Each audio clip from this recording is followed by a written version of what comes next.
Chapter 2. Why is vegan good for you?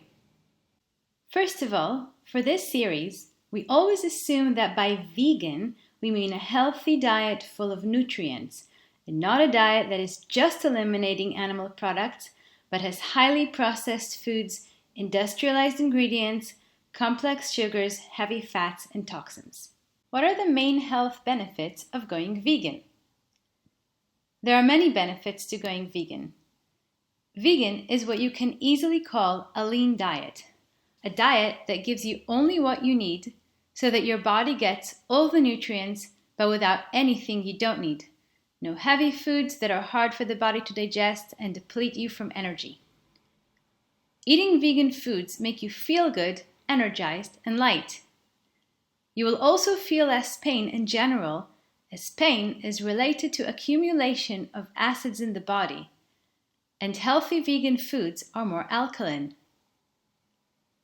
Vegans are in lower risk of chronic and degenerative diseases, including cancer, diabetes, and heart disease. There are cases where vegan diets have reversed these conditions, which we will discuss in Module 6.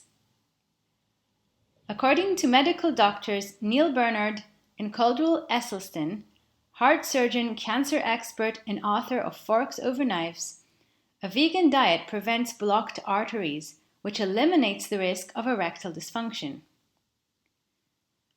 Animals in farms are injected hormones and drugs on a regular basis, and these harmful chemicals transfer into our foods, keeping plants a much safer food source. In addition, animal products are at risk of being contaminated by parasites like worms and flukes, which in nature feed on dead cells. As a bonus to all of these benefits, a vegan diet makes it easier for you to control your weight. The foods have a high fiber content, which keeps you full, and your body is less likely to accumulate water weight as a buffer against acids. Aren't humans physically designed to eat meat? Let's take a quick look at the 4 species. Which of the following do we resemble the most?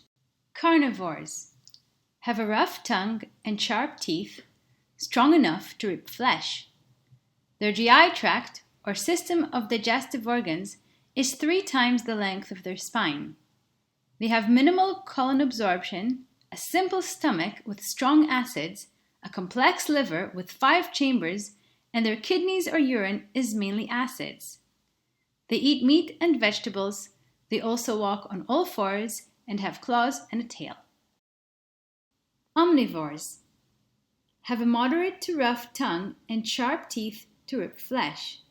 Their GI tract is 10 times the length of their spine. They have minimal colon absorption and moderate stomach acids, a complex liver, and large in proportion to their body, and their kidneys or urine is mainly acids. They can eat everything: meat, vegetables, fruits, and roots.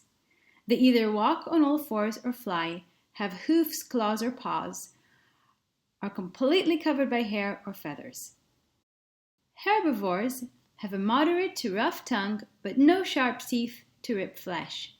Their GI tract is 30 times the length of their spine. They have extensive colon absorption and the most complex stomach of all species, with 4 or more pouches.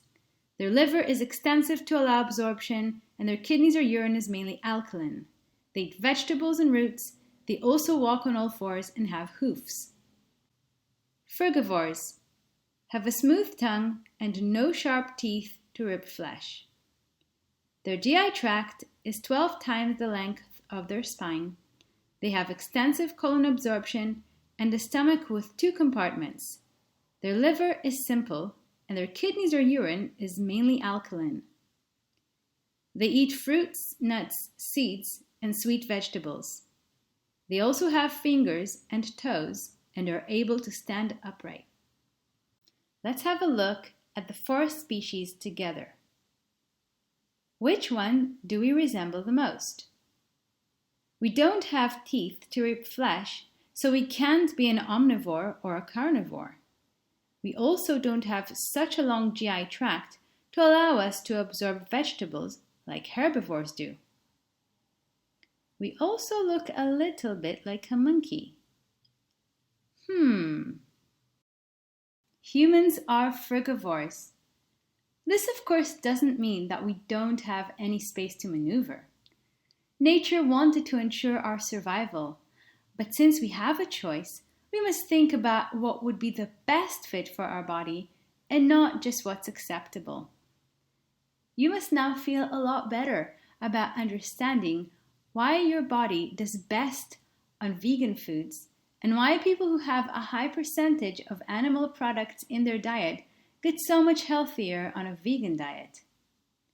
If you want to know more about this fascinating comparison of species, you can read either The Detox Miracle Sourcebook by biochemist Dr. Robert Morse or 80-10-10 by athlete Douglas Graham.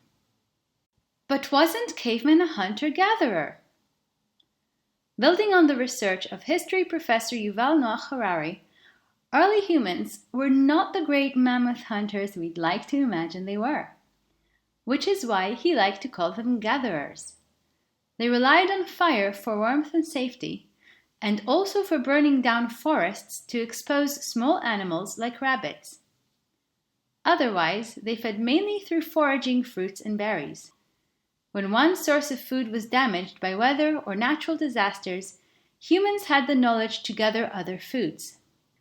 Their diet was rich in many different nutrients, and they could move according to where the best food sources were in each season. They were also considered the smartest humans in history, as their survival knowledge alone was equivalent to holding multiple doctorate degrees today. The agricultural revolution that brought animals to live alongside humans also brought many contagious diseases that didn't exist before. Nutrition was now based on processing starches like wheat, rice, and potatoes, which created a dependency. When food sources were damaged, humans were no longer flexible enough to move, and the knowledge that gatherers had was now lost. Professor Harari has a joke that if you look at the agricultural revolution from the point of mankind, it doesn't make sense. But from the point of wheat, it's a great success.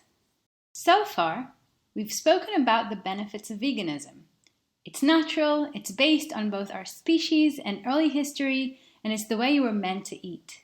It makes you feel good because it gives you lots of energy and helps you avoid harmful hormones, drugs, and parasites, and makes it easy to control your weight. It's also good for your future and reduces the risk of degenerative diseases.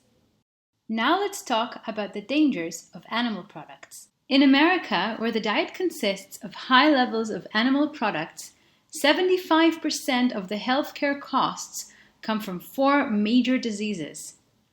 Heart disease will kill 1 in 2 people living today. Cancer will eventually overtake heart disease as the number 1 killer. Diabetes will affect 50% of the people by 2030, and 70% of America is now overweight or obese. What are the dangers of animal products?